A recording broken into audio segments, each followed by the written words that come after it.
Hello everyone and welcome to episode 2 of Beyond the Basics on Demand. In this episode, I'll be sharing with you the gear that I personally use, explore the gear that we'll be using in the field, and we'll do a refresh of how to use your camera in manual mode. So let's not waste any time and dive right in. When it comes to gear, this is my workhorse, the Canon EOS R5. It's versatile and packs a punch in terms of image quality. The work I've produced over the past 3 years have mostly been shot on this R5 right here. Along with this, I use a range of lenses depending on what the situation calls for. I use my Canon RF 15-35mm f2.8 for wide-angle shots, the RF 7200 f4 for medium zoom, and the RF 100-500 for those times when I need a little bit more reach. As you may have noticed, all of my lenses are RF lenses. When the RF system was introduced, it was clear where the industry was headed. The selection of new lenses available was also enticing, especially glass like the 7200 f4 right here. With the RF glass having increased optical quality, faster autofocus speed, enhanced image stabilization, and coming in at a smaller size, it was a no-brainer to trade in my EF glass for the new and improved RF system. These are my go-to equipment that I've acquired over the years, and they serve different purposes depending on the landscape and conditions I'm shooting in. For this course, I'll be using both my go-to camera and the EOS R8. The EOS R8 is a wonderful 24 megapixel full-frame camera, and those that have one know it's incredibly lightweight, making it the perfect camera to travel with without sacrificing image quality. With the EOS R8 being a full-frame camera, it has a larger sensor compared to an APS-C camera, which allows us to capture better images in low-light situations like we will be doing tonight.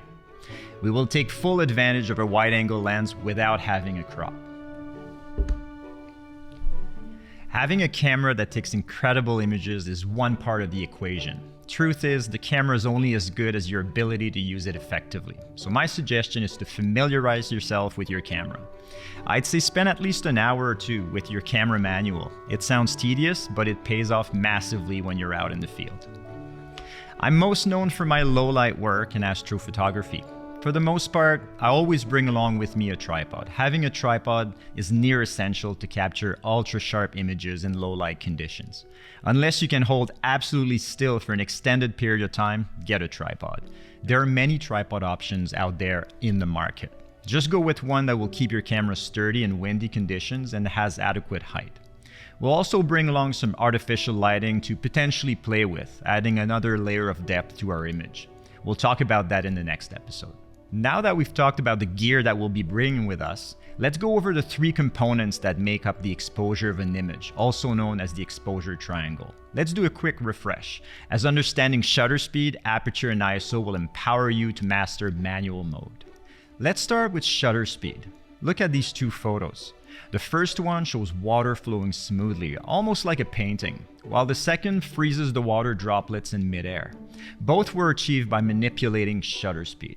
A fast shutter speed, like 1/1000th of a second, will freeze motion, making each frame a split-second snapshot. This is great for capturing fast-moving subjects. On the other hand, a slow shutter speed, like 1 or 2 seconds, blurs motion. This can be useful for capturing flowing water or star trails in the night sky. But remember, slow shutter speeds almost always require a tripod to avoid camera shake. In this course, we'll be adjusting our shutter speed a lot to get the desired look and exposure we want for our image. Keep in mind that adjusting the shutter speed also affects your exposure. A faster shutter speed decreases the exposure, while a slow shutter speed increases the exposure. Next, we have aperture, which is all about controlling the amount of light that enters through the lens. But it's not just about light, it's also about depth of field. When you have a lower f number, like f2.8, the aperture opens up, allowing more light in. This also creates a shallower depth of field, blurring the background and bringing emphasis to your subject. A higher f number, like f22, narrows the aperture, allowing less light but achieving a deeper depth of field.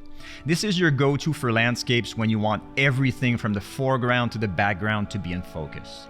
To keep it simple, aperture affects how much of the scene is in focus. It also affects the exposure. A lower f number increases the exposure, while a higher f number decreases the exposure. Finally, let's discuss ISO. It determines how sensitive your camera's sensor will be to light. The higher the ISO value, the more sensitive the sensor is to light, making the image more exposed. Low ISO values like 100 or 200 are ideal for bright conditions and produce cleaner, crisper images. But what if you're in a low light setting? You can crank up the ISO to a higher value, but beware, the higher you go, the more noise you'll introduce into your shots. Thankfully, newer cameras such as the EOS R8 can shoot at high ISO without introducing noticeable noise, so don't be afraid to go higher on the R8. There are also adjustments you can make in post-processing or other advanced techniques that can be used to reduce noise. These three elements, shutter speed, aperture, and ISO, are like the ingredients in a recipe. Each affects the other, and it's your job to balance them perfectly to achieve your vision. So when should you use manual over aperture or shutter priority? Aperture priority is great for landscapes and portraits when depth of field is key, and shutter priority is your friend when you're capturing motion like wildlife or sports. However, manual mode gives you full control, especially when lighting is complex or if you're chasing a specific vision. Learning how to shoot manual gives you complete mastery, allowing you to create the photo exactly the way you envision it. That's a wrap for episode 2. Remember, the best camera is the one you know how to use. Spend time mastering your gear and understanding the exposure triangle, and you'll be well on your way to capturing those breathtaking shots.